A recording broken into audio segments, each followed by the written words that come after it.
सावधानी बरतने की अपील की है, क्योंकि भारी बारिश आगे भी आने वाले समय में होगी। ऐसे में सावधानी और सतर्कता बेहद जरूरी है।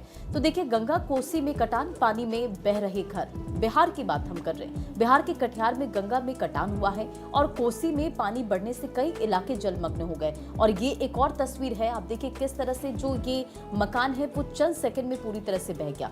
गंगा किनारे बसे हुए जो गांव है वो पूरी तरह से जलमग्न हो गए। नदी किनारे बने मंदिर से हनुमान जी को शिफ्ट किया गया है। और बिहार के कटिहार में गंगा कोसी में लगातार पानी बढ़ने की वजह से गंगा किनारे बसे गांव और उनकी उपजाऊ जमीनें जो है वो पानी के कटाव में बहती जा रही है। और देखिए, ये कोई पहली मर्तबा नहीं है। हर साल जब बारिश का मौसम होता है तो इसी तरह की तस्वीर बिहार से निकलकर सामने आती है। जो कोसी और गंगा के किनारे जो गांव हैं वहां पर लोगों की मुश्किल इसी तरह से बढ़ती। खेती और इसी के साथ साथ आपको बताएं, जो उपजाऊ जमीन के साथ गांव की बड़ी आबादी पर भी अस्तित्व का संकट वहां पर जो है खतरा मंडरा रहा है।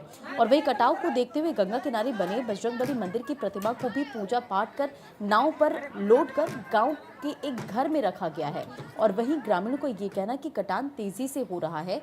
आज बीते शाम का अगर जिक्र करें तो मंदिर और पीपल के वृक्ष कट जाने की भी बात सामने आई थी। यानी कि ये जो तमाम तस्वीरें हैं, खबर है, वो बता रही है कि किस तरह से आसपास के गांव में लोगों की मुश्किलें बढ़ रही है। तो देखिए, उधर बिहार की बात करें, यहाँ पर भी बाढ़ का खतरा है। नेपाल में बारिश से अब यहाँ पर खतरा बढ़ गया है।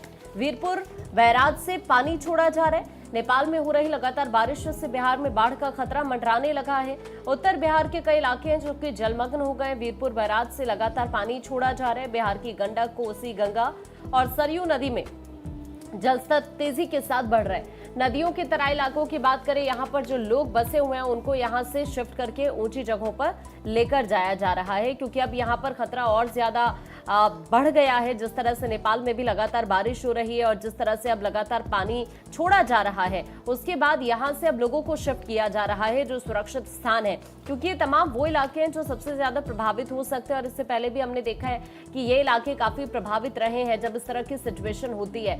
तो ऐसे में जो लोग यहाँ पर रह रहे हैं उन्हें अब यहाँ से दूसरी जगह शिफ्ट किया जा रहा है, क्योंकि अब हालात यहाँ पर कुछ इस तरह के बन रहे हैं, क्योंकि जो नदियों का जलस्तर है वो भी लगातार बढ़ रहा है। सबसे बड़ी बात है कि जब नेपाल में बारिश होती है तो बिहार की मुश्किलें बढ़ जाती हैं, क्योंकि कोसी बराज से पानी छोड़ा जाता है और इसी वजह से बिहार के कई जिले जो कि हर साल बाढ़ के पानी में किस तरीके से सराबोर हो जाते हैं, वो तस्वीरें भी सामने आती है। गांव के गांव डूब जाते हैं।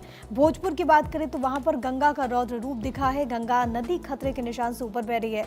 बड़हरा और शाहपुर के लोगों में इस वक्त डर का माहौल है। ये तस्वीरें बिहार के भोजपुर से, जहाँ पर लोगों में इस वक्त भय है। शाहपुर और बड़हरा क्षेत्र के कई गाँव ऐसे हैं जिनका संपर्क जिला मुख्यालय से टूट गया। वहां के लोगों का जीवन इन दिनों अस्त व्यस्त है। भोजपुर में गंगा नदी का जलस्तर लगातार खतरे के निशान के ऊपर बना हुआ है। खतरे के निशान 56.08 मीटर से 18 सेंटीमीटर ऊपर है। केंद्रीय जल बोर्ड ने अगले 5 दिनों तक गंगा के जलस्तर में और वृद्धि की संभावना जाहिर की है। बाढ़ आता है, गेट खुला हुआ है बांध का, और पानी जो हम लोग गांव के पेटे में है, अब पूरा पानी एकदम छाया हुआ है। गांव में भी पानी घुस रहा है। हम लोग तबाह है, पूरा तबाह है। बहुत परेशानी हो रही है। ये हर एक साल क्या ये बाढ़ आता है? हाँ, हर एक साल बाढ़ आता है। तो कैसे आप लोग जाते आते हैं? जाते आते हैं, पानी हिलकर जाते हैं। बाढ़ का लाहौल में स्थिति अभी भयावह है। बाढ़ का पानी तेज बढ़ रहा है। कुछ घर में पानी डूब गया है। और वहीं अगर हम